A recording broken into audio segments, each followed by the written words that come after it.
As certain misunderstandings appear to have arisen in regard to the bill that has just been passed by the House of Representatives to amend the Public Security Ordinance, I wish to take an early opportunity briefly to explain the position to the public.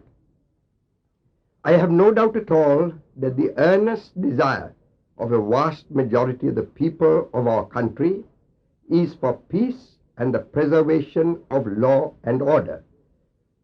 When there was widespread disorder last May, it became necessary to enforce the Public Security Ordinance.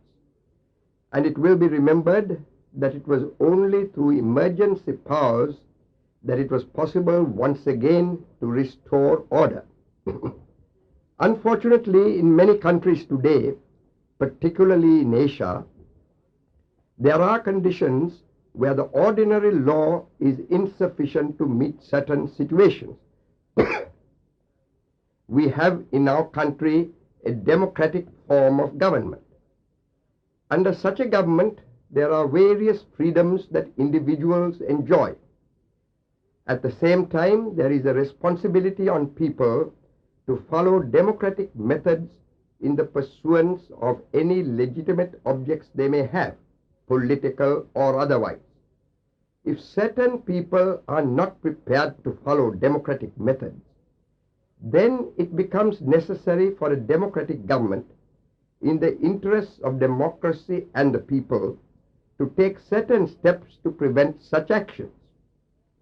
Before our government came into power, many of us were opposed to the then government.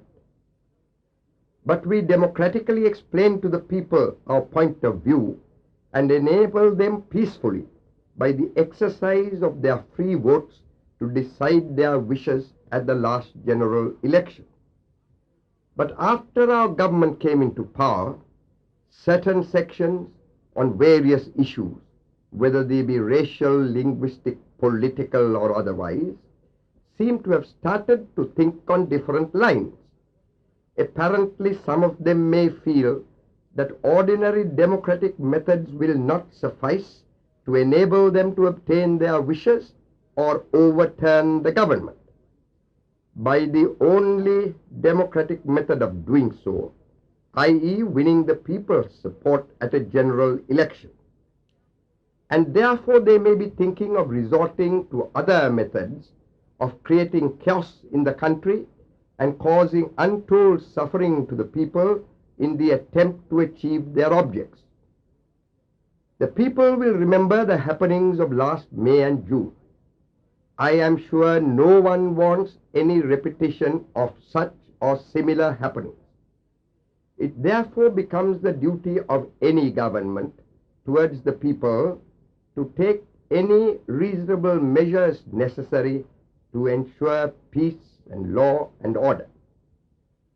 To deal with situations of lawlessness which the ordinary law is insufficient to cope with, there existed only the Public Security Ordinance. The provisions of this ordinance can be utilized only when there is a situation of emergency throughout the country. It is not possible to use it when there is trouble in any limited area that the ordinary law cannot deal with satisfactorily. Nor can even such a small step be taken as the declaration of curfew in a limited area for even a few days without first declaring a state of emergency throughout the country. Last May, we had to wait until there was widespread disorder throughout a large part of the country, which could not have been handled by the police, before a state of emergency was declared. The result was that a great deal of damage and suffering was caused, which could have been prevented if provisions such as those embodied in the amending bill had been available. The amending bill provides, 1. For the declaration of a state of emergency when necessary in a limited area, without the need to declare the emergency throughout the country, even though a small area were concerned. 2.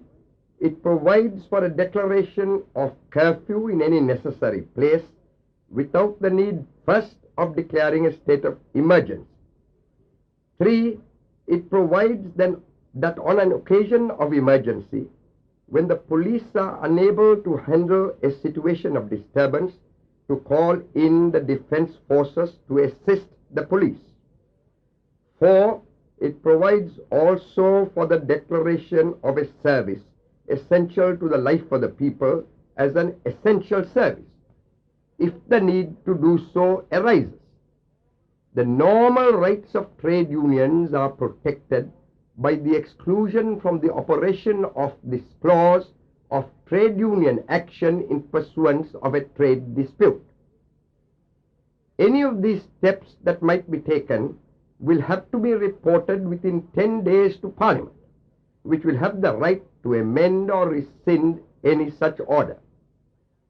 I am sure that a large majority of the people of our country, who are becoming increasingly alarmed at the growth of lawlessness and the resort to various types of undemocratic action, will agree that the amending bill is necessary for the elementary duty of the government to preserve law and order, and even to safeguard democracy itself. It is true that our government party, before the elections, felt that the Public Security Ordinance may be safely repealed.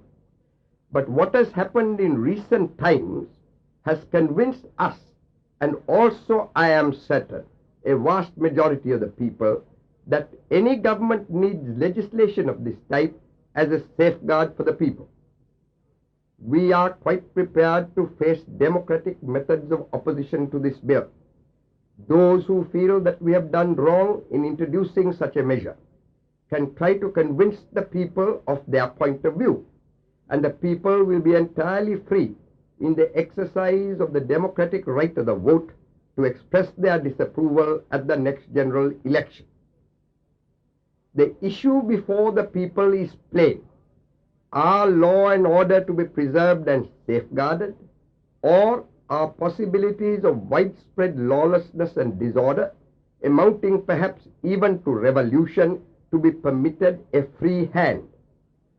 I have no doubt at all what the answer will be that a vast majority of the people will give.